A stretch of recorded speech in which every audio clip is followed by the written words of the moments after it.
everybody. It is Wednesday. We are DebateSensei. We got Matt Shapiro, Esquire. Hello. I am Jared Kabika Miller. I am your communications professor, debate coach. Tim Seavey couldn't make it. He could not reschedule his equine assisted psychotherapy. It was just could not get out of it. Yep. So we're here. He just loves sheep so much. So hopefully that horse ranch will help him out. I don't know. We'll see. We're here talking baseball, people. All right. Oh, The regular season ended not too long ago, and there was a major development as far as the baseball stats go.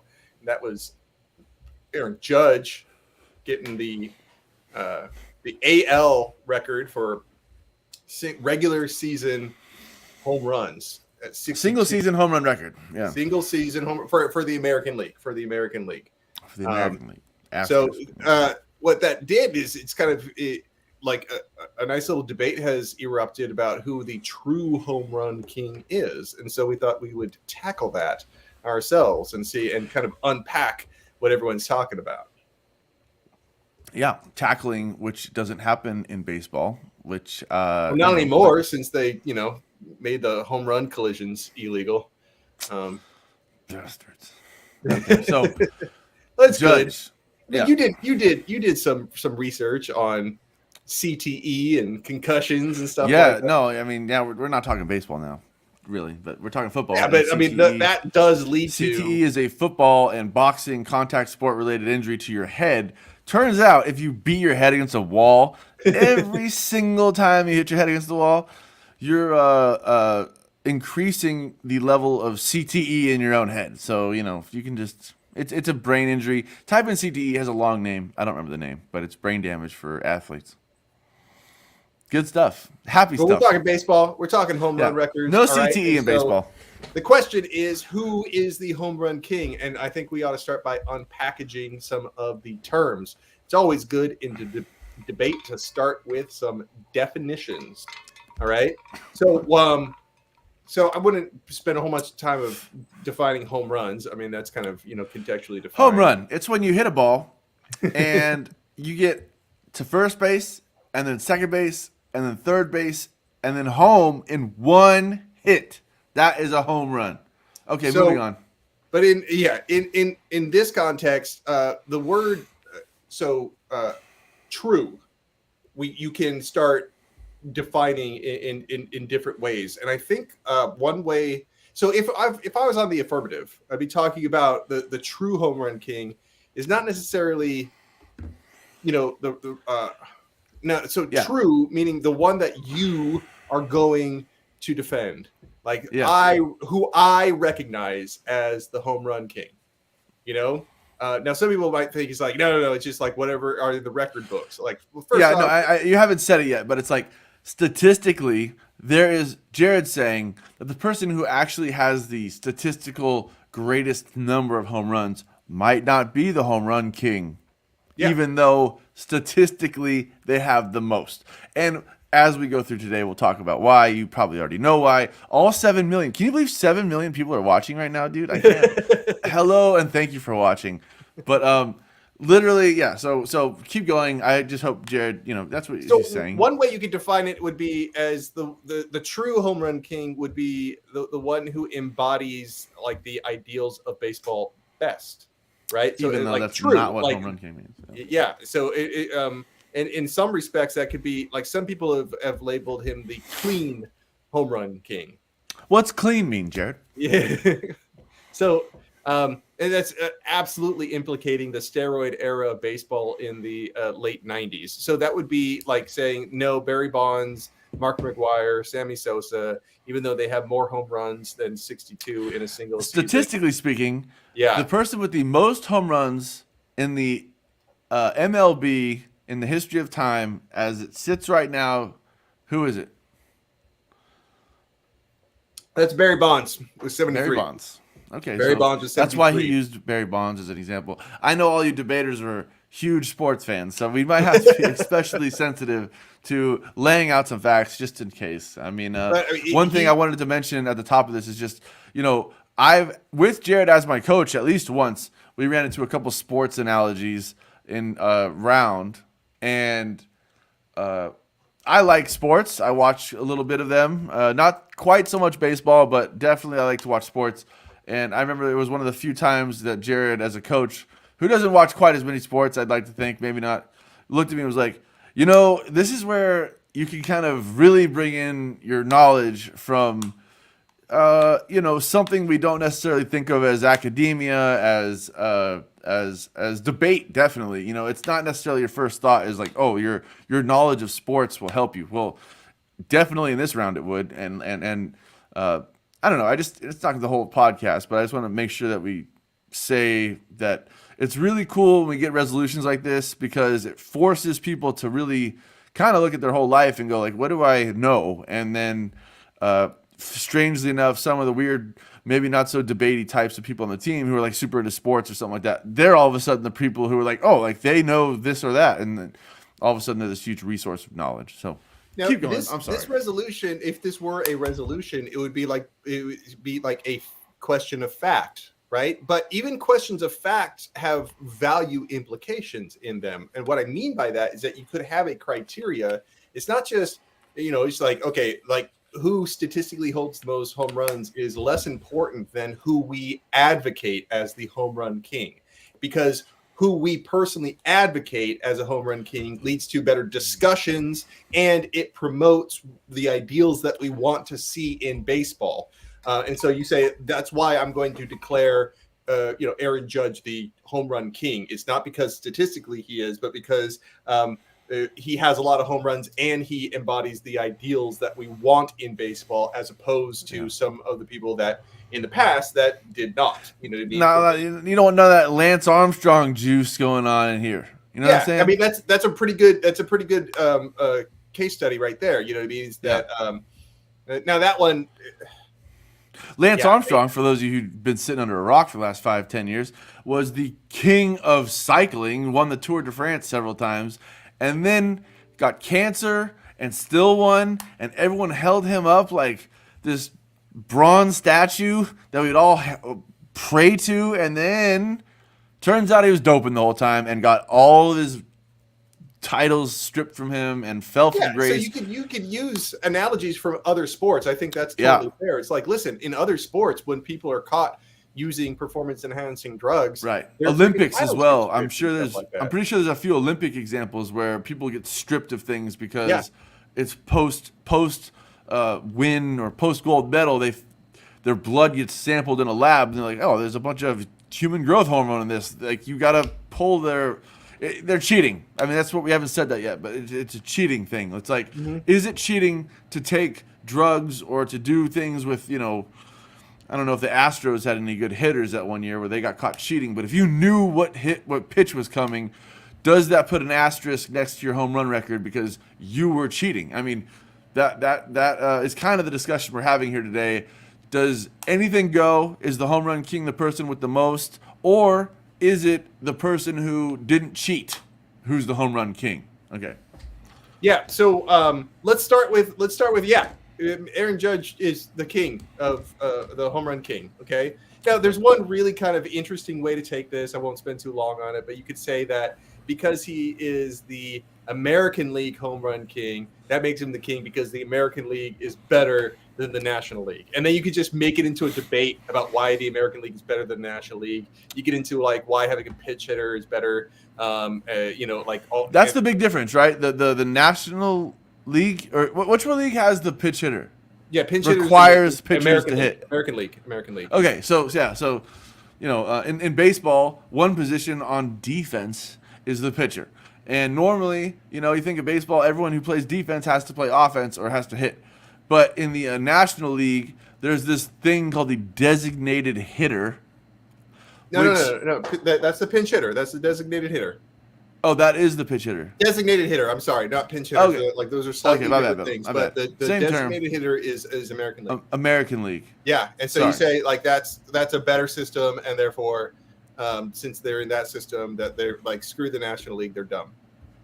Yeah, and that basically means that you can have someone on your team who can't bat but pitches really well. On the same note, you can have someone who doesn't play defense but can hit really good, and you can kind of, it's a niche-y position for both sides. Where, I think the sentiment, I would argue definitely the other way, being like, the home run king has to be a baseball player, okay? Yeah. And baseball players have to catch balls and throw balls and all the strategy that goes into playing defense on baseball. You have to be able to do all that and hit baseballs, which they say is the hardest thing to do in sports. Let's make the case that Aaron Judge is the home run king. All right. Okay. Statistically, he isn't. So making the case, basically. What position does Aaron play? Huh? What position does he play? Well, I wonder if he's a designated hitter. Okay. I'll check it out. So the case for this one is, so other than the tricky sort of American League is better than National League debate that people have, just saying that we should advocate for him as the true home run king, that if anytime anyone asks, you should advocate for it, because we should not endorse cheating. He's a right fielder. Cheating has real, of course he's an outfielder. We should not endorse cheating. That recognizing the other leaders in the home run records is a way of basically washing away, promoting to children the way you should live your life. Well, I mean, because specifically, like, endorsing cheating is specifically with performance enhancing drugs has some real consequences, some really devastating consequences. No, for sure. I remember even in high school football, like, I remember kids taking steroids, like, in high school football. And it was, like, kind of shocking to me because I'm like, I don't know. Underage children taking drugs for the purpose of succeeding in sports personifies what we're talking about, of, like, kids should not aspire to do drugs to be good at a sport. Yeah, or should not feel pressured. They shouldn't feel pressured into having to take drugs to do that sort of stuff. And when you find out that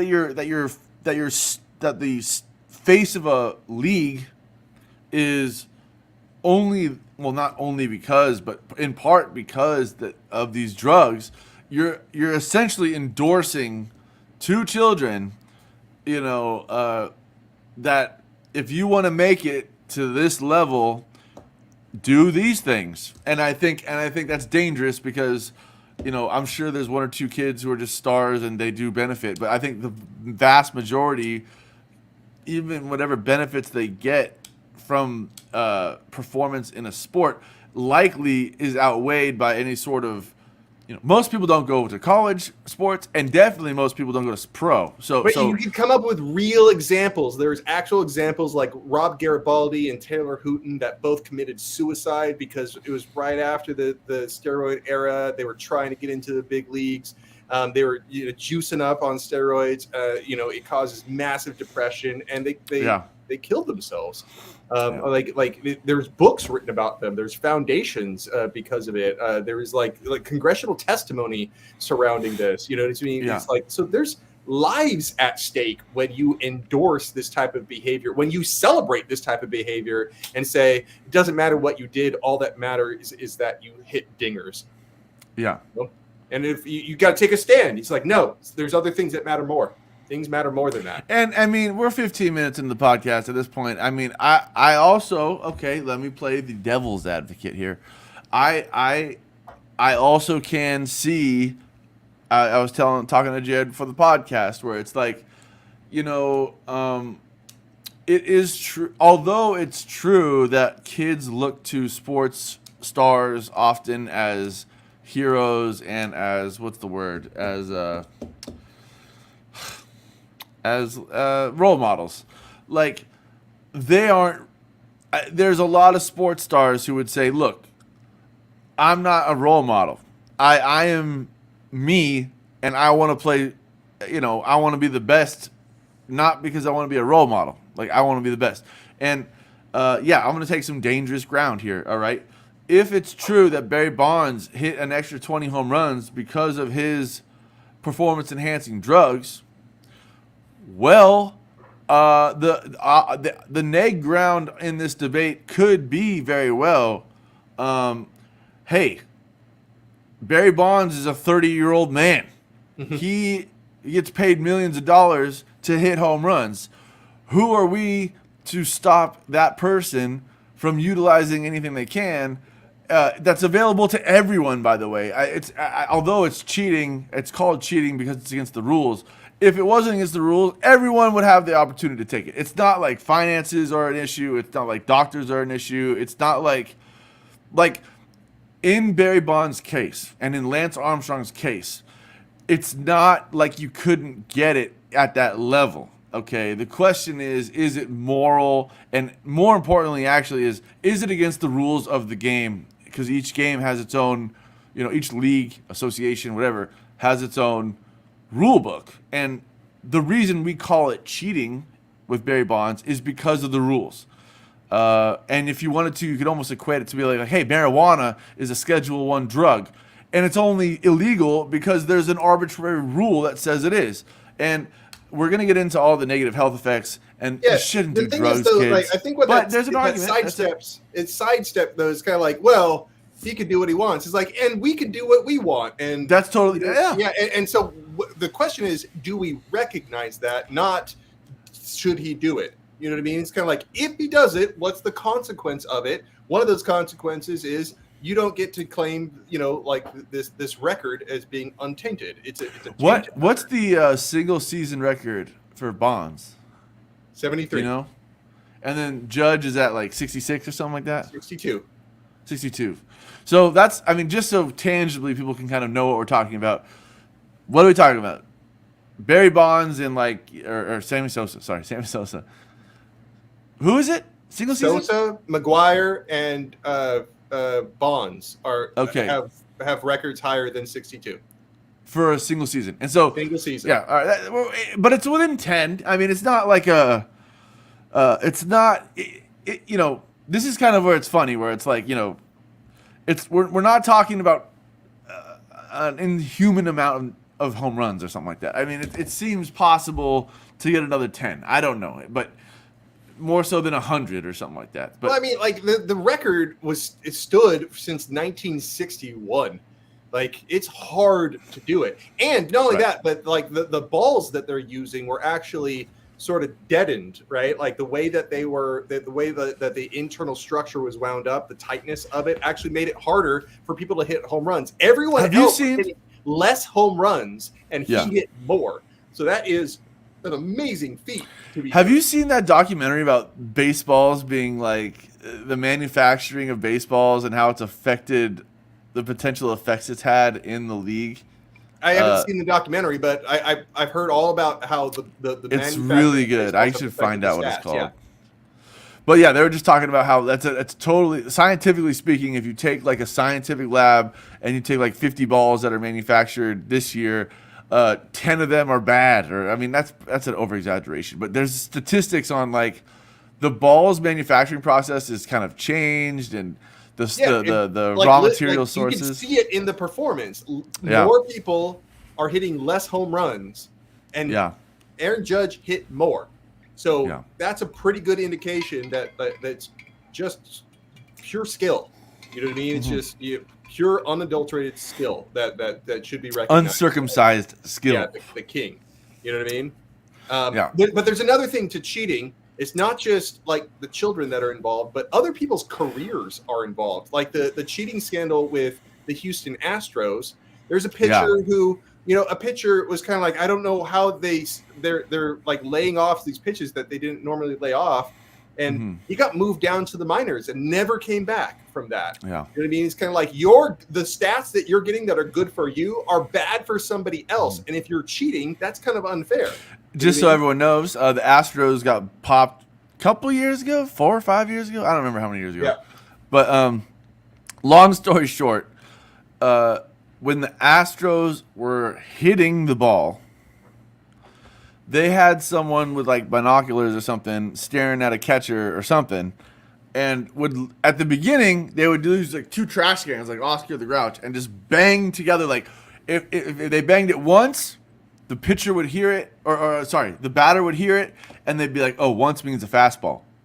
So they know the pitch. That's and in baseball, it's a It's like the whole game is like trying to trick the batter into either thinking you're throwing it fast and throwing it slow, or vice versa. And there's realistically like 2-3 pitches that any pitcher will have, and most of them are fastballs or what's the other one? Curveballs. But just that information. Oh, by the way, and I'm pretty sure, at least there's allegations that in the most sophisticated the cheating ever got for the Astros was like buzzers in their, like vibrating devices, like in their uniforms, to where a batter sitting there going, okay, I'm gonna hit the ball. It buzzes twice, and they go, okay, it's gonna be a curveball. Like that, like they pick up on the cues between the defense and the pitcher and the catcher, or something like that, and then they tell the batter, and now the batter's loaded up, going, hey, you're gonna swing slow because it's not gonna be a fastball. Like that's critical information that is cheating. That's in my mind, it's almost way worse cheating in my mind. But I also can totally understand how, the drugs are against the rules, and because they're against the rules, any sort of physiological benefit they get from that drug is against the rules, and that's cheating. So that is the word to use. So let's flip it. Okay. So now let's say, just like, no, he's not. Barry Bonds is, like, warts and all. He's so this whole thing about performance enhancing drugs, there's a lot of different contexts where these other records took place that could be taken into effect. You know what I mean? That Roger Maris was the previous record holder, and he was able to do that because they increased the number of regular season games from 154 to 161. Right. You know what I mean? Football's like that too. They keep adding to the season. Yeah. It's easier to hit 60 home runs in 100 games than 75. Something simple as that. Like every game they increase. Now I'm curious whether or not people were having this same debate when he got 61, because he just beat Babe Ruth by 1. Babe Ruth had 60. Right. You know what I mean? And so he had less games to do it in. And by the way, I cannot wait. I'm glad you said Babe Ruth, Jared. I'm really glad you said Babe Ruth. But now that we brought up Babe Ruth held the record for, like 35 years. A very long time. Yeah. Yeah. For like and it was Babe Ruth played on black and white TVs for the Yankees before anyone watching this was born. He played on black and white TVs, but he didn't play with black and white teams. So there was segregation in baseball at the time, and you can say that context also taints his record prior to it as well. Not a single Dominican was playing with Babe Ruth. How's that for you? What's that? I said not a single Cuban or Dominican was playing with Babe Ruth. How is that fair? All right. Well, there was at the time there was a player in the Negro Leagues, as it was called Josh Gibson. I never liked Jared that much. He had 55 home runs. And that was in, how many less games, in a single season. He was a star, right? Right. And so I wonder if that league, what league did you say it was? Oh, I wonder if the only question I have when I hear that is, I know in MLB there's a threshold. Hey, we have a comment, dude. There's a threshold for minimum stadium requirements. I know, like in Boston, they have a very high, shorter distance field, but higher. And the wall is higher, and then there's other fields with very, far, it's just 450 feet. If you hit it, you hit it. If you don't, you don't. So I wonder if those fields for that league were as big, because that would be the only, I guess, scientific question I would have. I mean, there's like all the context, and just Nolan, good to hear from you, by the way. Good to see you again. Little factoid. The MLB just recognized last year, they recognized the Negro League as a major league baseball. Just last year. Oh, wow. Hey. I heard. We have two Matts in the house. Oh, my God. Matt Maddox. It's been a long time. I heard that he hit nearly 800 home runs. But it's like the stats at the time was not as well managed and collected at the time. Right. Yeah. And so, but thanks for that little factoid. That's awesome. Yeah. So this is the best coffee I ever had. So, I think the argument can be made that you can always have these contextual arguments about it, and we need to have just a basic standard that everyone can agree on. And Barry Bonds met that standard. We should also, so he could be the home run king, but with an asterisk. And now the question. Hey, I mean, hold on. Babe Ruth. Look, you don't have to believe me. Don't hate the messenger. Okay.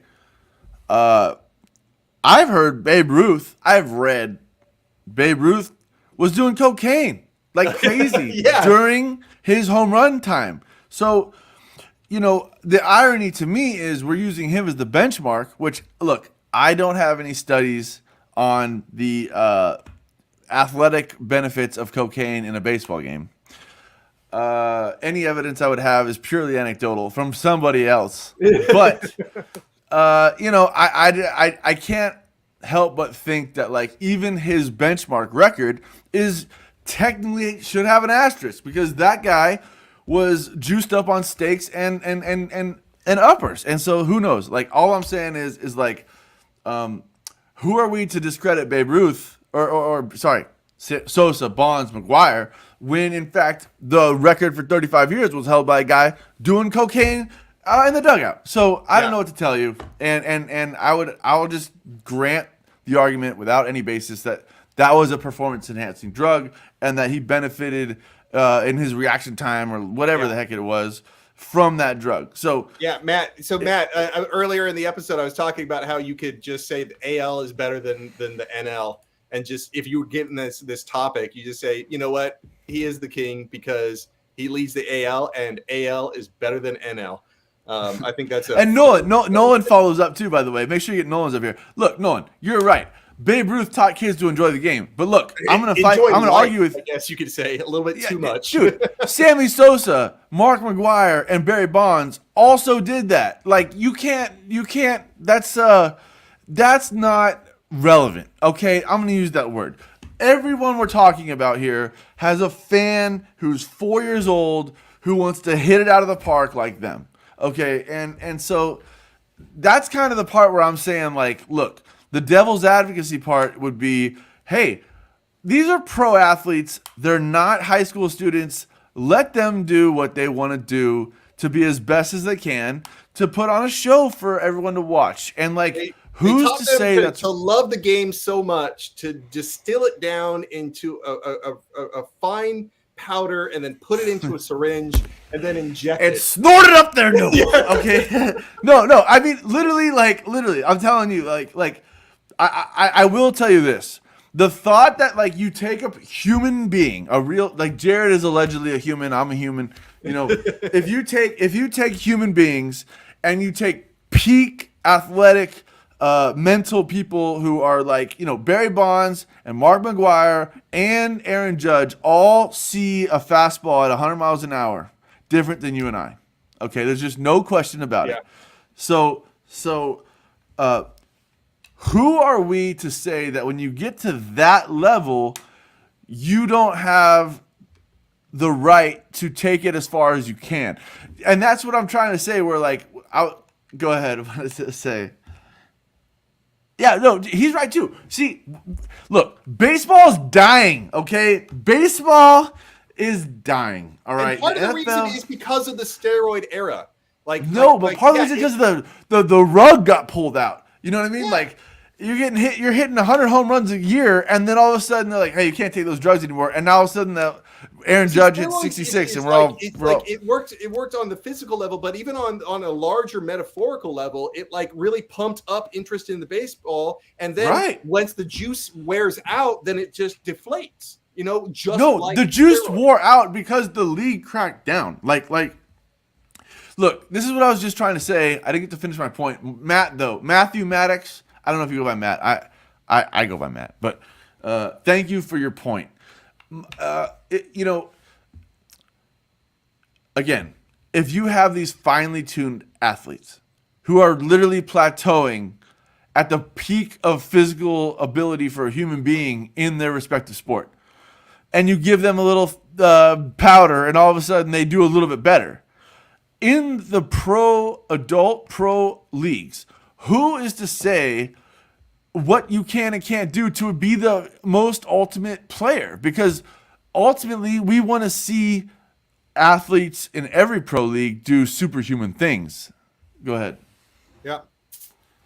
There's a baseball fan viewpoint. Homer's mean. Now, I think that's a good framing of if you get this as a resolution in a debate, it's like the true home run king. You could be talking about who deserves to be led into the Hall of Fame earlier or at all, or things like that. You know what I mean?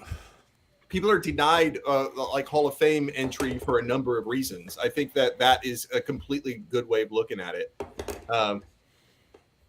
Yeah, Matt's fine. Nice. Now, we were talking about performance enhancing drugs. What about Maddie? Never Maddie. What about performance diminishing behaviors?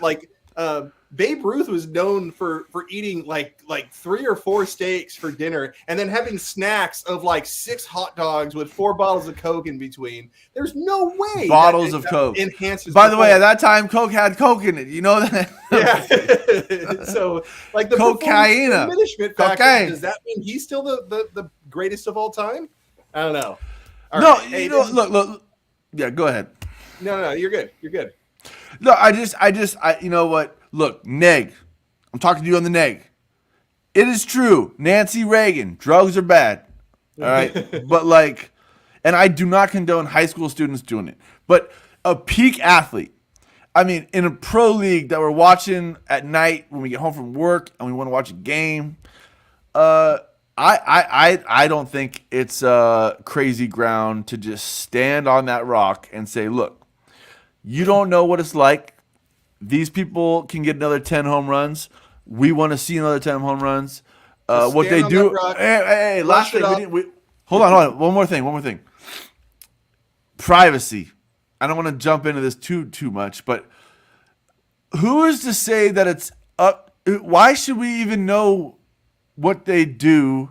Maybe they have to let us know they're using certain substances, I guess, but they are entitled to their privacy, and we just want to see a show. We want to see a show, man. We want to see a show. And, you know what? If that's the case, then we should have a steroids league where what if you found out Leo DiCaprio took where everyone does steroids? No separate league, dude. No. Let's pretend this is all allegation, speculation, not true. Let's say Leo DiCaprio takes beta blockers every time he acts or something. Does that matter? Do you care? No, you just want to see him in the movie. Now, is it the same? I would argue in a lot of ways it is. They're pros. They are. I don't know. They are peak. There's a rule book that goes along with a sport, and if it's in the rule book, then there you go. There's no rule book for acting. Well, kids, always question everything, including the rule book, because Jared doesn't look at American history, and the rule book can be very slanted and wrong, mean. All right, Matt has one more comment. There you go. Last one. Able to not vote against Ortiz. Yeah. There you go. So I don't know. I'm probably wrong, and you know what? You can all hate me forever, but drugs aren't always the worst thing, I guess. That's all I'm trying to say. So.